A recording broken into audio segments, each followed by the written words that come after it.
ആകാശവാണി. നമസ്കാരം. പ്രത്യേക വാർത്താ ബുള്ളറ്റിൻ വായിക്കുന്നത് സോഫിയ ഡാനിയൽ. 18ാം ലോക്സഭയുടെ ആദ്യ സമ്മേളനത്തിന് നാളെ തുടക്കമാകും.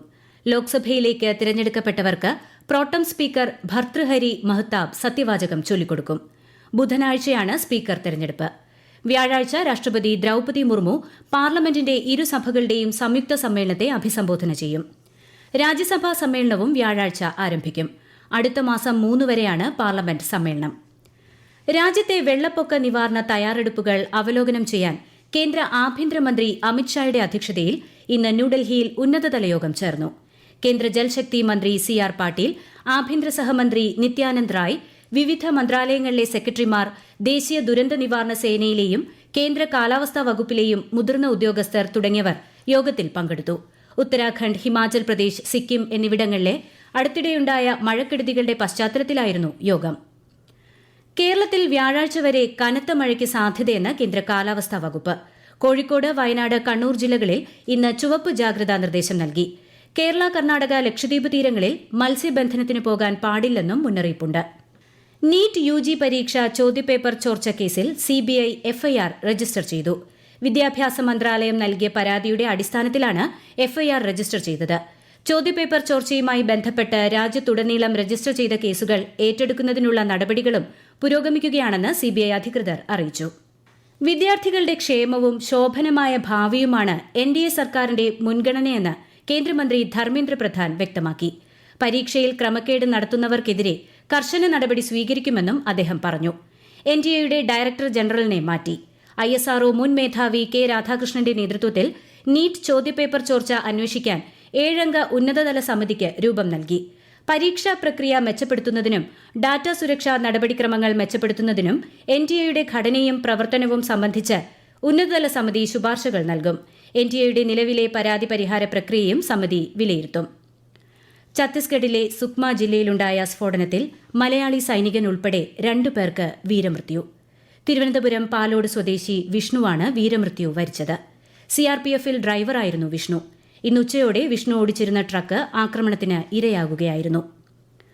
പുതിയ ക്രിമിനൽ നിയമങ്ങളെക്കുറിച്ചുള്ള സമ്മേളനത്തിന് ചെന്നൈയിൽ തുടക്കമായി. ജൂലൈ 1 മുതൽ നിയമങ്ങൾ നടപ്പാക്കുന്നതിന് മുന്നോടിയായാണ് പരിപാടി സംഘടിപ്പിച്ചത്. ഇന്ത്യൻ തടവുകാരെ ശിക്ഷിക്കുക എന്ന ലക്ഷ്യത്തോടെയാണ് കോളനി വാഴ്ചക്കാലത്ത് ഇന്ത്യൻ പീനൽ കോഡ് നടപ്പാക്കിയതെന്ന് കേന്ദ്ര നിയമമന്ത്രി അർജുൻ റാം മേഘ്വാൾ പറഞ്ഞു. എന്നാൽ ഭാരതീയ ന്യായ സംഹിത അവതരിപ്പിച്ചത് നീതി ലഭ്യമാക്കാനാണെന്നും അദ്ദേഹം പറഞ്ഞു. സംസ്ഥാന പട്ടികജാതി പട്ടികവർഗ ക്ഷേമ മന്ത്രിയായി OR കേളു സത്യപ്രതിജ്ഞ ചെയ്തു. വൈകിട്ട് രാജ്ഭവനിൽ നടന്ന ചടങ്ങിൽ ഗവർണർ ആരിഫ് മുഹമ്മദ് ഖാൻ സത്യവാചകം ചൊല്ലിക്കൊടുത്തു. മന്ത്രിയായിരുന്ന K. രാധാകൃഷ്ണൻ പാർലമെന്റ് അംഗമായി തിരഞ്ഞെടുക്കപ്പെട്ട സാഹചര്യത്തിലാണ് OR കേളു മന്ത്രിസഭയിൽ എത്തിയത്. കേരളത്തിൽ +1 ക്ലാസുകൾ നാളെ ആരംഭിക്കും. മുഖ്യ അലോട്ട്മെന്റ് വെള്ളിയാഴ്ച പൂർത്തിയായിരുന്നു. ഓരോ സ്കൂളിലും അവശേഷിക്കുന്ന സീറ്റുകളുടെ പട്ടിക ജൂലൈ 2-ന് ഹയർ സെക്കൻഡറി വകുപ്പിന്റെ വെബ്സൈറ്റിൽ പ്രസിദ്ധീകരിക്കും. +1 സീറ്റ് പ്രതിസന്ധിയിൽ വിവിധ വിദ്യാർത്ഥി സംഘടനകളെ ചർച്ചയ്ക്ക് വിളിച്ച് സർക്കാർ. ചൊവ്വാഴ്ച സെക്രട്ടേറിയറ്റിലാണ് ചർച്ച. വിദ്യാർത്ഥി സംഘടനകൾ നൽകിയ നിവേദനങ്ങൾ പരിഗണിച്ചാണ് മന്ത്രി V. ശിവൻകുട്ടി സംഘടനകളെ ചർച്ചയ്ക്ക് വിളിച്ചത്. +1 സീറ്റ് വിഷയത്തിൽ KSU നിലവിൽ സമരത്തിലാണ്. വടക്കൻ കേരളത്തിൽ +1 സീറ്റിൽ ഗുരുതര പ്രതിസന്ധി ഉണ്ടെന്നും അലോട്ട്മെന്റുകൾ പൂർത്തിയായ ശേഷവും കുട്ടികൾക്ക് സീറ്റ് കിട്ടിയില്ലെങ്കിൽ സമരത്തിലേക്ക് കടക്കുമെന്നും SFIയും വ്യക്തമാക്കിയിരുന്നു.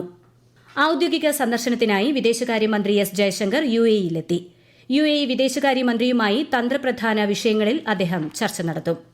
ഇന്ത്യയുടെ പുനരുപയോഗ വിക്ഷേപണ വാഹനമായ പുഷ്പകിന്റെ 3ാമത്തെയും അവസാനത്തെയും ലാൻഡിംഗ് പരീക്ഷണം വിജയിച്ചതായി ISRO.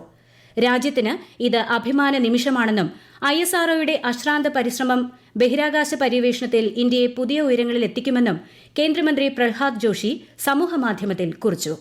ദക്ഷിണാഫ്രിക്കയ്ക്കെതിരായ വനിതാ ഏകദിന ക്രിക്കറ്റ് പരമ്പര തൂത്തുവാരി ഇന്ത്യ. ബംഗളൂരുവിൽ നടന്ന 3ാം ഏകദിനത്തിൽ 216 റൺസ് വിജയലക്ഷ്യം പിന്തുടർന്ന ഇന്ത്യ 40.4 ഓവറിൽ 6 വിക്കറ്റിന് ജയിച്ചു. 2020 ലോകകപ്പ് ക്രിക്കറ്റ് സൂപ്പർ 8-ൽ ടോസ് നേടിയ ഇംഗ്ലണ്ട് അമേരിക്കയെ ബാറ്റിംഗിനയച്ചു. നാളെ പുലർച്ചെ 6-ന് വെസ്റ്റ് ഇൻഡീസ് ദക്ഷിണാഫ്രിക്കയെ നേരിടും. യൂറോകപ്പ് ഫുട്ബോളിൽ ഇന്ന് രാത്രി 12:30-ന് 2 മത്സരങ്ങൾ. സ്വിറ്റ്സർലൻഡ് ജർമ്മനിയെയും സ്കോട്ട്ലൻഡ് ഹംഗറിയെയും നേരിടും. 2 മത്സരങ്ങൾ ജയിച്ച ജർമ്മനി പ്രീ ക്വാർട്ടർ ഉറപ്പാക്കിയിട്ടുണ്ട്. കോപ്പ അമേരിക്ക ഫുട്ബോളിൽ നാളെ പുലർച്ചെ 3:30-ന് അമേരിക്ക ബൊളീവിയയെയും 6:30-ന് യുറുഗ്വേ പാനമയെയും നേരിടും. പ്രത്യേക വാർത്താ ബുള്ളറ്റിൻ കഴിഞ്ഞു. അടുത്ത വാർത്താ പ്രക്ഷേപണം നാളെ രാവിലെ 6:45.